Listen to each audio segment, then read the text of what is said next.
Buenos días chicos y chicas, espero se encuentren muy bien. El día de hoy quiero decirles que pues se encuentren muy bien de salud, que a partir de este proceso de reflexión que vivimos en Semana Santa pues todos ya estemos con un poco más de sabiduría y pues atendiendo pues al proceso de aislamiento que tenemos en este momento. Agradecerles a sus papás, a la señora rectora por permitirnos seguir en nuestro proceso académico de manera virtual. ¿Listo? Con base en eso, el día de hoy en la clase de nosotros es la literatura y por qué la literatura tiene unos elementos literarios. Antes de empezar, quiero contarles que la literatura es una forma de arte. La literatura se ve como un estilo de arte que se puede contar, que se puede relatar y que pues independientemente ha dejado un legado histórico a partir de una época o suceso determinado. La literatura juega con un pensamiento artístico, un pensamiento oxodexo, un pensamiento pulcro, un pensamiento culto, un pensamiento social. Entonces todo esto lo tenemos que evidenciar a partir de lo que se evidencia en nuestro diario vivir, cuando estamos en el contexto, y el contexto es el mecanismo que pues narra esos pensamientos de libertad, esos pensamientos de justicia e injusticia que se evidencian en un tiempo determinado. Con base en eso, la literatura pues tiene diferentes mecanismos de control, que sería la literatura colombiana, la literatura latinoamericana, la literatura hispanoamericana y la literatura universal, partiendo del punto de vista pues que se quiere llegar a dar pues el autor que plantea, pues para que nosotros como lectores podamos identificar. También la filosofía hace parte también de la literatura, entonces no la podemos dejar atrás, y hoy todo lo que sabemos es literatura. Entonces vamos a iniciar con qué son los elementos de la literatura.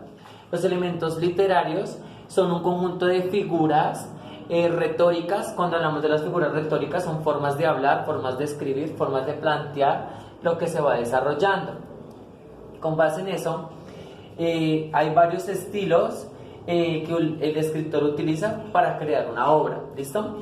¿Por qué se crea esa obra? ¿O cuáles son las características de esa obra? Las características de las obras son básicas. Todas tienen un tema. En general, pues van a tratar de temas pues sociales, ¿no? Temas que están en nuestro diario vivir. A partir del tema viene el título. Siempre el título va a llamar la atención de una obra literaria. Con base en eso va a proyectarse una hipótesis de lectura. Esa hipótesis de lectura, ¿para qué le va a servir? Para que el lector tenga esa capacidad de buscar ese mensaje que le está transmitiendo el autor frente pues al tema y al título que está narrando. Con base en eso va a utilizar unos argumentos. Los argumentos van a basarse en párrafos, en capítulos o pues de pronto en la secuencia de libros. ¿Listo? Porque hay autores que pues manejan secuencia de libros. ¿Quién va a narrar siempre esa historia? Esa historia siempre la van a narrar los personajes. ¿Cómo los van a narrar? Con las personalidades, características físicas que el autor plantea, pues para que se identifique pues la época, el pensamiento y el ideal que quiere tratar. Otro aspecto positivo también que tiene es el tiempo y el espacio. A eso se le conoce como cronotopo. El tiempo donde se da la secuencia de la historia y el espacio. Por lo general siempre son años, días, meses que hacen parte del tiempo, y el espacio pueden ser calles, plazas, independientemente, ¿listo? Etcétera, etcétera. Vamos también con el género, porque hay géneros de drama, acción, ficción, terror, y por ende pues se conoce pues también qué tipo de literatura es. Siempre va a tener un final, que es el que va a narrar pues todo el proceso que tiene.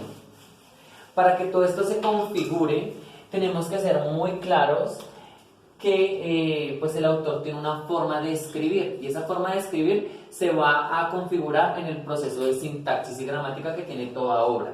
Todas las obras de la lengua española o la lenguaje en general, cualquiera que sea, tiene una gramática y una estructura básica. Que tenemos que tener que las reglas ortográficas es un conjunto de normas que están dentro de las oraciones, frases y párrafos que está narrando ese autor para darle un sentido y una coherencia. ¿Listo? ¿Cómo lo va a hacer? El acento va siempre en las tildes, siempre va en las tildes. ¿Y por qué en una tilde? Porque la tilde es la que nos va a dar esas pausas claves dentro del texto que estamos trabajando. Con base en esto tenemos que saber que hay unos signos. Esos signos son los que yo como lector tengo que tener en cuenta al momento de leer. Tengo que saber dónde hay un punto, cuáles son las pausas que se hacen en un punto. Si es un punto seguido, cuál es la secuencia. Debo tomar una pausa para retomar la idea que se está llevando. Cuando tengo las comas, cuando quiero unir ciertos contenidos. Cuando hago puntos suspensivos es porque la historia va a terminar. Cuando hago los dos puntos, cuando quiero comparar. Cuando hago un punto y una coma, cuando quiero seguir con la secuencia de la historia.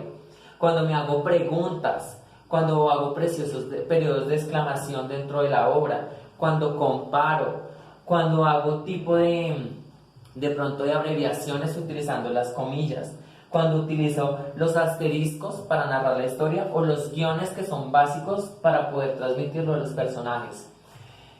Con base en eso, la literatura se ha fijado en unos puntos. En esos puntos claves serían que yo reconozco hoy lo que es la literatura básica en estos ejemplos.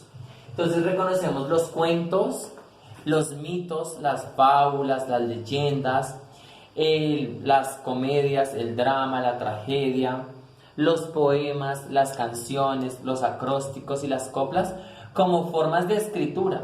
Pero también hay otros como el cine, como el teatro, como los ensayos, como las noticias, como las novelas, como la radio, como la pintura. También hacen parte de los elementos literarios y eso también se le conoce como literatura. Entonces quería mostrarles esta forma de llamar hacia la literatura, porque pues la literatura es un campo muy amplio. Por eso tenemos figuras desde la Edad Media y el Renacimiento, como la Mona Lisa o Gioconda de Leonardo da Vinci, que también hacen parte del proceso literario, ¿listo? Con base en eso pues me despido, espero estén muy bien y pues de antemano espero verlos muy pronto en clase. Dios me los bendiga, chao.